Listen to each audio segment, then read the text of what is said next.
السلام علیکم ورحمۃ اللہ وبرکاتہ۔ بچوں، آج میں آپ کے لیے کہانی لے کر آئی ہوں، ماں کی خدمت۔ ایک عورت کا خاوند شادی کے 2 سال بعد فوت ہو گیا۔ اس کا ایک بچہ تھا۔ ماں نے اپنے بچے کو پال پوس کر بڑا افسر بنانے کا عزم کر لیا۔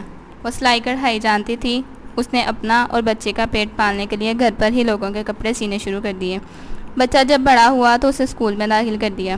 جب بچہ ہائی اسکول میں چلا گیا تو اخراجات بڑھنے کی وجہ سے اسے کام زیادہ کرنا پڑا۔ وہ دن کو گھر کا کام کاج کرتی اور رات کو دیر تک کپڑے سیتی۔ آہستہ آہستہ بچہ کالج سے انجینئرنگ یونیورسٹی میں چلا گیا۔ خوش قسمتی سے جو ہی اسے انجینئرنگ کی ڈگری ملی، اسے ایک بہت مشہور کمپنی میں اعلیٰ ملازمت بھی مل گئی۔ اب ماں کو بیٹے کے گھر بسانے کی فکر لگ گئی۔ اس نے دوڑ دھوپ کے بعد ایک اچھا سا رشتہ بیٹے کے لیے ڈھونڈ لیا۔ بیٹے کی شادی ہو گئی اور دلہن گھر آ گئی۔ چونکہ بیٹا اعلیٰ افسر تھا، اس لیے ان سے ملنے ملانے والے بھی امیر کبیر تھے۔ ایک دن اس عورت کی بہو نے اپنے شوہر سے کہا کہ اماں سادہ کپڑوں میں ہوتی ہے، اس لیے مجھے ان کا تعارف مہمانوں سے کرانا اچھا نہیں لگتا۔ مہمان کیا کہیں گے کہ میری ساس ان پڑھ اور گنوار ہے۔ بیٹا کچھ دن خاموش رہا، پھر ایک دن اسے بھی احساس ہوا کہ بیوی سچ کہہ رہی ہے۔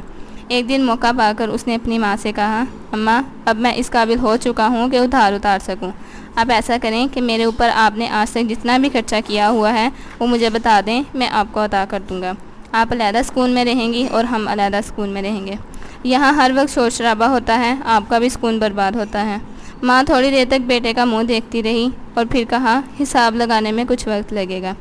بیٹے نے جواب دیا، کوئی بات نہیں، مجھے بھی کوئی جلدی نہیں۔ آپ 2-4 دنوں میں حساب لگا کر بتا دیں، میں ادائیگی کر دوں گا۔ ایک رات ماں نے ایک لوٹا پانی کا بھرا اور بیٹے کے کمرے میں گئی۔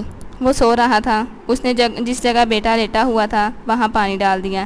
بیٹا دوسری سوکھی جگہ تھی، اس پر کروٹ بدل کر لیٹ گیا۔ ماں نے وہاں بھی پانی ڈال دیا۔ بیٹا غصے میں اٹھ بیٹھا اور کہنے لگا، یہ کیا کر رہی ہو اماں، میرا سارا بستر گیلا کر دیا ہے۔ اماں نے جواب دیا، یہ ابھی پہلی رات کی بے آرامی ہے بیٹا، میں نے تمہارے لیے کئی برس اس طرح گزارے تھے۔ جب تو بستر گیلا کرتا تھا میں تمہیں سوکھی جگہ پر لٹا دیتی تھی اور خود تیری گیلی جگہ پر لیٹ جاتی، تو ایک رات میں ہی بلبلا اٹھا۔ بیٹا بہت شرمندہ ہوا اور ماں سے معافی مانگ لی۔